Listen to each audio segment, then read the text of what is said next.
the last of our speakers on the panel, but by no means the last of the speakers, is his Father Emmanuel Yohanna, the Archmandrite of the Assyrian Christians and the head of Christian Aid Program in northern Iraq, whom we are extremely fortunate to be able to have with us. Father Yohanna, the floor is all yours. Thank you. Thank you, Ms. Moderator.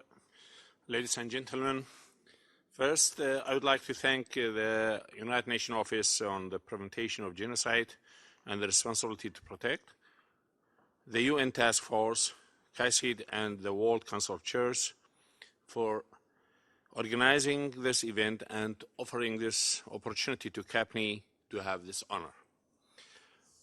The events in Mosul, Iraq, June 2014, took us by a shock. Yet the real shock came on July 19th, when the Islamic State issued their ultimatum to the Christians of Mosul, Nineveh, the biblical city, to either convert, pay jizya, face the sword, or leave within 2 days.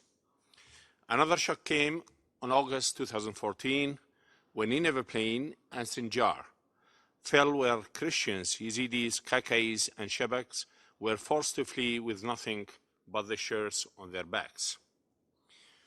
The effects of this man-made disaster is beyond the relief situation that can be treated by providing humanitarian aid and needs.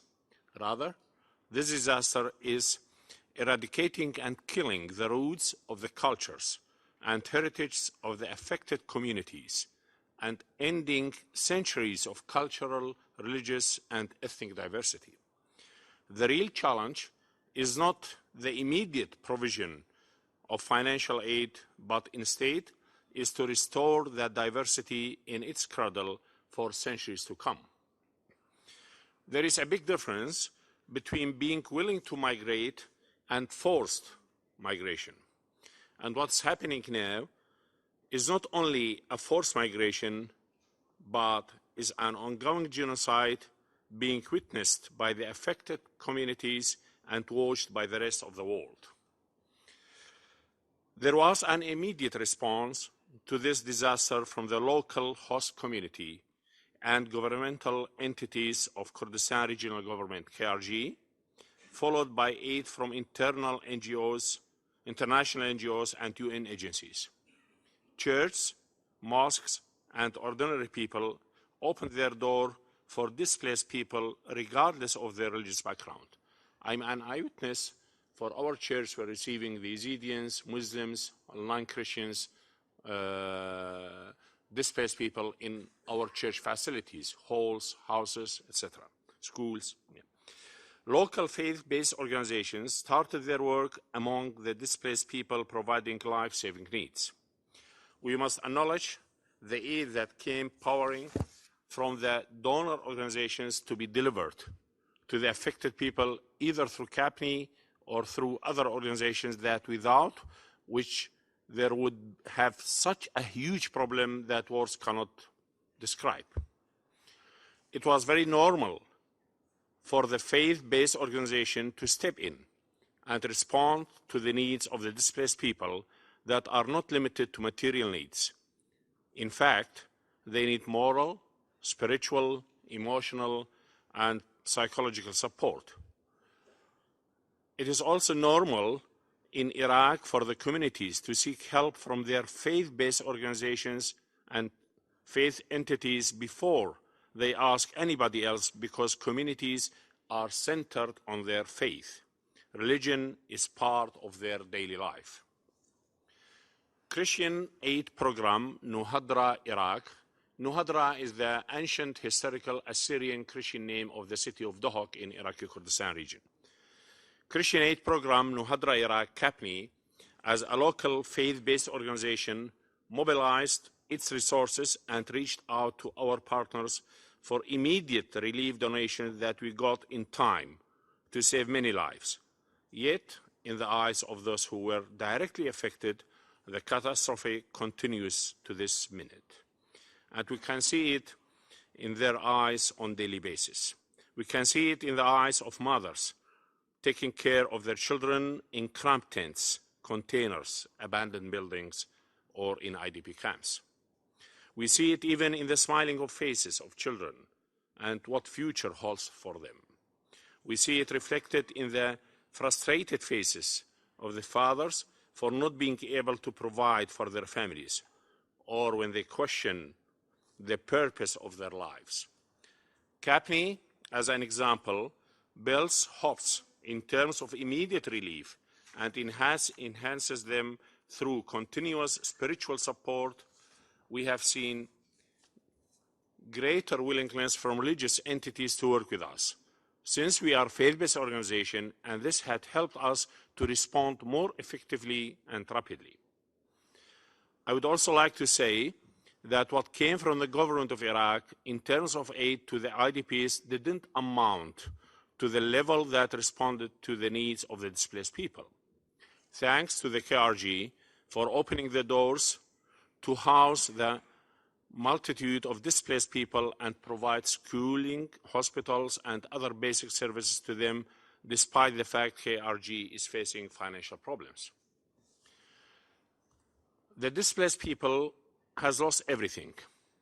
Their memories shattered, their livelihood taken away in broad daylight, in front of the whole world. Their houses taken away by an Arabic N letter, Noon, written haphazardly on the exterior walls of their own houses and proclaimed real estate of the Islamic State. Their possessions stolen or forcibly taken away. Is that for real? Are we living in 21st century? Is this happening in the small village we are all bragging about how close we are to each other? A mother's 5-year-old daughter was snatched from her hands while leaving Mosul, and she is yet to have any news about her. How can we answer her inquiry? How can we comfort her anguish? The selling of the Yazidi woman in Raqqa and Mosul to the highest bidder brings humanity back to the early age and middle age, and the world is not doing a lot, at least in our view, to rid the human society of this dreaded behavior. This is a stain in our humanity that we all should be ashamed of.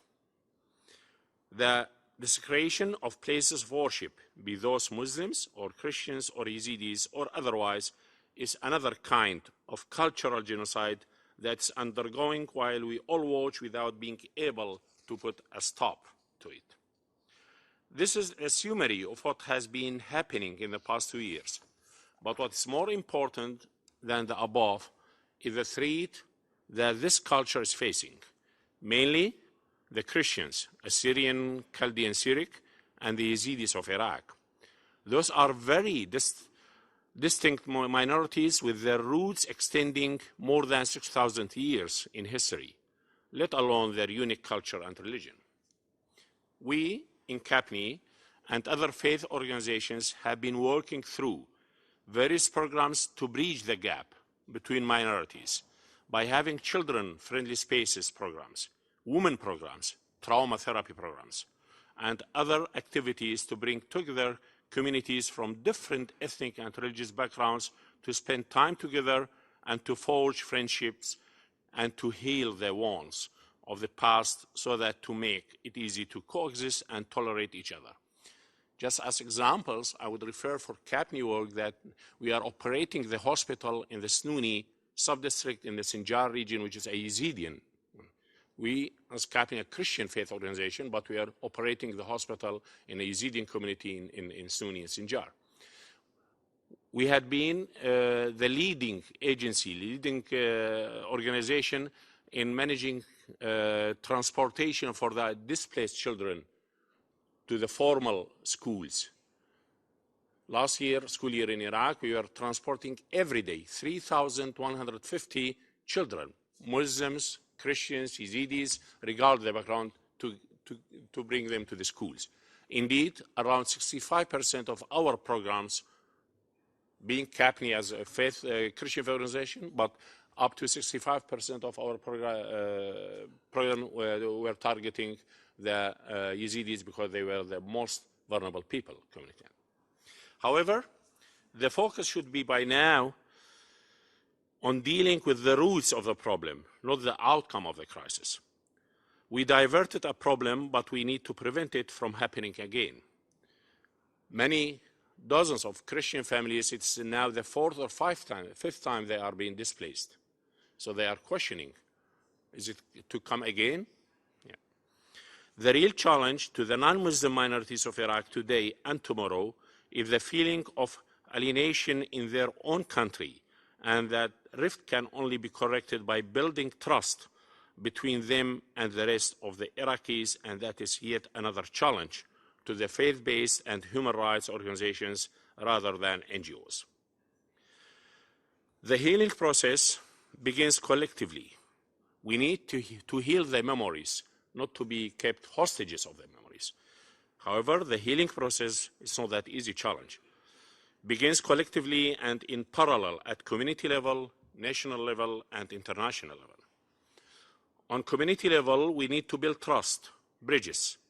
From this platform, we call on Muslim leaders to claim their religion from those who are doing more harm than good to this religion. We call upon all Muslim clergy to denounce the killings of non-Muslims that is doing more harm than good to Islam. We call on faith-based Muslim organizations to work hand in hand with faith-based organizations of other religions to set the example that working together brings peace to the masses and to initiate a grassroots projects in the Middle East regions affected by wars, so that to bring about a generation of young people who are willing to have a future where they can live side by side with justice and integrity. Just to mention here that interreligious dialogue already existed there in Iraq, in Baghdad, some 12 centuries ago, when Abbasid Caliphate al-Mahdi entered into a debate with my church, Church of the East Patriarch, Mark Timothy the Great in Baghdad. We need to restore that spirit and to come to realize and recognize each other. I take the opportunity of having Mr. bin Muammar with us to call upon dedicating or naming one of the activities or libraries or halls of the Qaisid after these two great men who initiated this debate and dialogue interreligious 12 centuries ago. Yeah.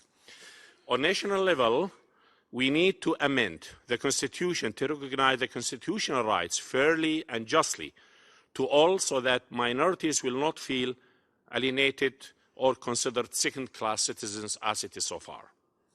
We need to review the current Iraqi administrative structure in response to the minorities' concerns to have them believe and have confidence in their future. Whenever we feel home, we will not seek hotel abroad. Legislation-wise, we believe that laws should apply equally without granting favors based on religion to certain citizens over others. Education system needs to be revised in its entirely because minorities are not in the collective Iraqi memory. I would refer here for four non-Muslim minorities who would exist in Iraq before Islam. I'm referring to Yazidis, Mandians, Jewish, and of course Christians. But the four minorities, they are not mentioned even in a sentence or paragraph, forget about chapters, in 12 years of curriculum of Iraqi schools. On the international community represented by UN body, we see that they can bring about a solution to the plight of these vulnerable communities by offering them international protection in their ancestral lands. The international community, from the standpoint of preserving human life and culture, is obligated ethically to help these minorities stay in their ancestral lands and help them sustain their livelihood and consequently preserve this beautiful mosaic of culture. The international community needs to come up with a mechanism to protect threatened minorities. Regrettably, and due to the lack of support at the national level, we have to reach out to the international community to help us sustain ourselves preserve our culture, endure our heritage, and that could come in the form of a safe haven area to be put under international protection and monitoring.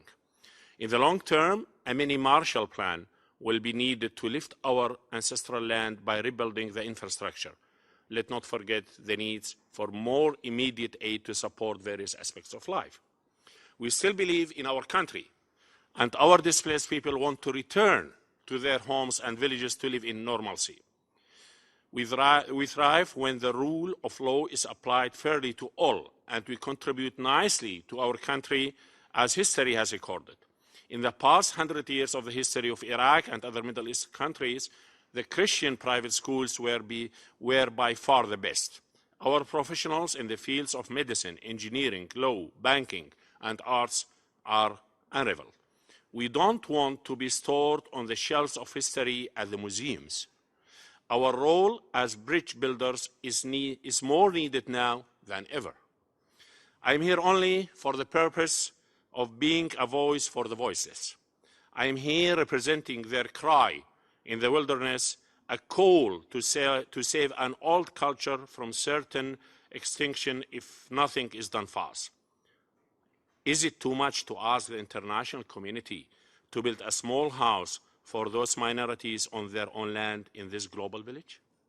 To keep the hope alive is what we believe in. Thank you.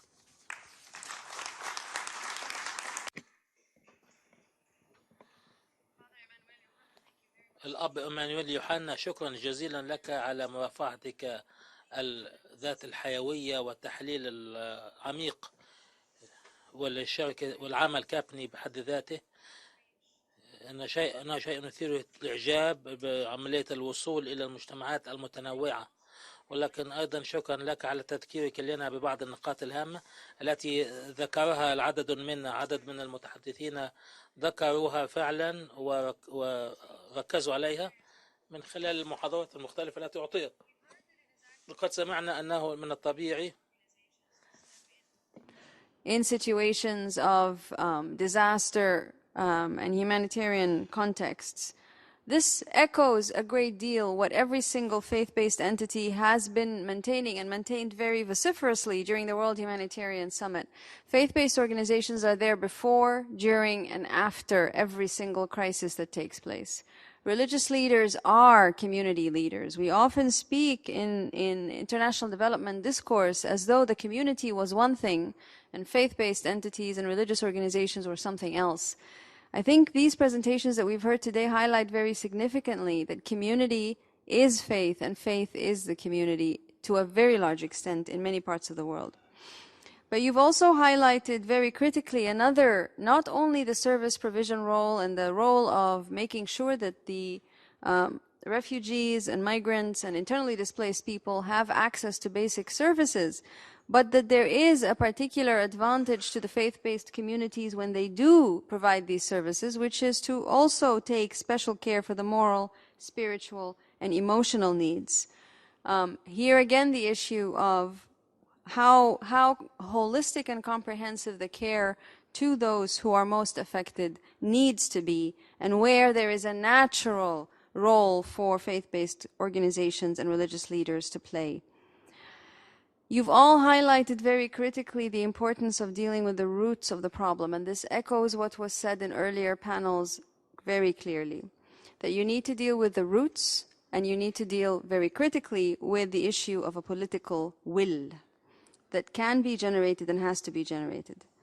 And last but by no means least, I want to thank you all for highlighting a very critical role that each of you performs yourself, but that your communities also performs almost without thinking in terms of its service, which is to be bridge builders between the various religious, ethnic, gender divides that exist in the community, but also between the religious and the political and the social and the economic and the cultural.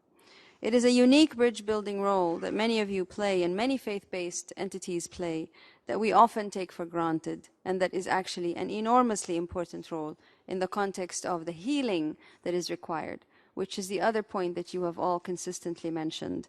There is a need for healing that we have yet to appreciate.